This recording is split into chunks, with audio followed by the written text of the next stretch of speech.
In 1976, the Corps of Engineers took the lead and established the funding for the Long Beach Storm Damage Reduction Project. However, it was only for Long Beach. And I said, that's not going to fly, because you'd have to do the whole Barrier Beach, not just the middle of it. So I went to the congressman, and I gave him my spiel, and they went to the Corps and said, listen, he's got a good idea. Do the whole Barrier Beach, not just Long Beach. So it then became the Long Beach Barrier Island Storm Damage Reduction Project.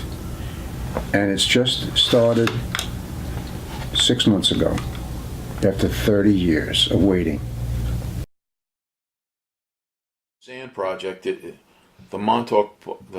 fire island to Montauk Point Reach the project has been there forever, and nobody's just wanted to fund it. And I think this just happened to be, for lack of a better way to describe it, the perfect storm to bring all the scientists and politicians together to realize that while it will protect Fire Island in the short term, the idea of all these projects is really to protect the South Shore of Long Island. If Fire Island is gone, then all of that wave action is in Bayshore and Islip and Heckscher State Park and places like that, all the way out to Saba. I mean, if you were to take Fire Island away, I mean, there is a huge amount of energy that would impact the Southern Shore of Long Island. We're always running against this clock of when will the next storm be. So take the Army Corps project down in Long Beach and Point Lookout and in Lido Beach. But next summer they're going to start adding big jetties, big boulders on the beaches to replace the ones that exist, because they're not doing a lot to hold back the water. The year after that, they're going to be putting millions of cubic tons of sand onto the beach in a dune formation, so that instead of the beach looking like this, it'll now look like that. These are 2-3 years away. We have to hope that the next big ocean surge is beyond 2-3 years away. And that's why there's never enough urgency, in my estimation, to get the projects completed. Now, Long Beach has plans to put bulkheads, a little bit higher all along the facing of Reynolds Channel, but they're not bulkheading each of the canals. And I said at the meeting, listen, this is just going to funnel the water, and you're going to have a tsunami coming down through the canal. It's just a massive 15-foot wall of steel and concrete that is just made to protect the infrastructure. They don't really care if it goes someplace else.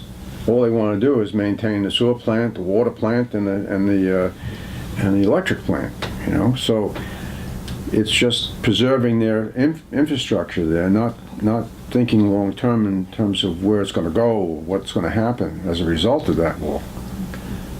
But the state is giving them money to do this, and they're supposed to be thinking about all this stuff. I mean, I'm not the head honcho here. I'm only the guy, put my finger in the dike. Yeah, that's about all I'm doing. So it'll remain to be seen what actually will happen. We have a mayor in Freeport who wants to do something similar, but not in his backyard. They want to do it in the inlet. They want to put tidal gates in the inlet. The tidal prism in that inlet is enormous. That's the volume of the water that comes in there. I can't even tell you how many millions and millions of gallons come in there a day.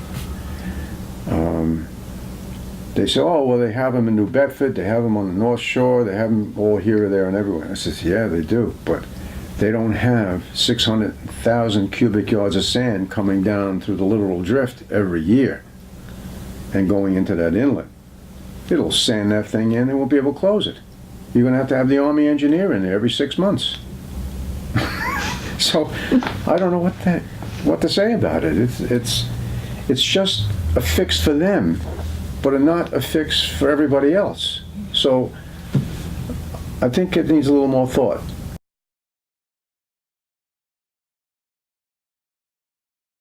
Coastal community, and you were you were directly hit by Sandy, I mean, those are the options you have right there. You can invest and raise your home. You can, leave. You can restore your home to a nicer state or the state it was in. But if you don't address the future flooding, then you're in the same position you were before. Is it within our cultural and historical understanding that we need to leave the shoreline? Is that a idea that we can wrap our heads around? And I think for some it comes very easily because they've lived through several storms and several floods, and they've lost their life possessions because of it. And for others that may have even gone through something like that, they simply don't accept that, and they don't want to. And that's for me personally, that's okay. Times where I would be in a home with like a big fat marker drawing on a piece of cardboard, showing someone, what they could just do, and helping them get a plan for this renovation project that was forced upon them based on the the damages that were done from the storm.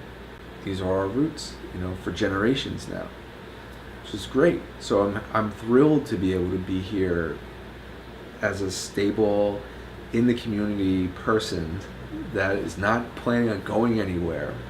And I'm not from out of town, where we've had some other folks that come in from out of town and don't do the right thing and then find themselves in trouble, or even worse than that is that they leave the homeowners in trouble, and then picking up the pieces at that point, because there's only so much someone can do in a 24-hour period.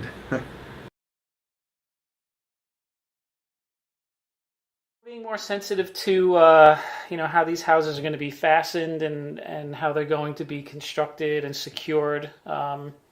There's a big rush to elevate the houses, and I think we're getting ahead of ourselves with that. We're creating these skyscrapers of houses just to get them and elevate them off the ground. There's other ways to mitigate a house to make it flood resistant and flood proof. Nothing's really flood proof, but at least make it flood resistant. I think we're jumping the gun with just making these houses so tall in the air. You have other issues too when you elevate. You may be out of the flood zone, but now you're higher in the wind zone. So people have to also think, marketability of these houses. Who's going to want to climb 13 steps to get to their front door every time they walk outside? So I think as architects, and probably more so on the municipal level, we have to take a look and see how we can mitigate these houses and design these houses to resist flooding, but at the same time be sensitive to the community and the way these houses are going to be designed in the future. But knowing that the wind is coming from basically the vast majority of the time from the south, and in the wintertime coming in on the northwest, we're able to design the house to respond to that. So we've thickened up walls on the north side of the house to allow for more insulation. We've had offsetting walls on the southern side, so if you open up a large door, you can have a wall that's there and you would be behind the wall and the wind's hitting the wall, but you're sort of safe on the other side of it. And it's not storm wind, it's just, you can go out. I mean, right now it's probably 15 knots worth of wind. It's always windy here. So just knowing that and designing for that, you're just smart about it.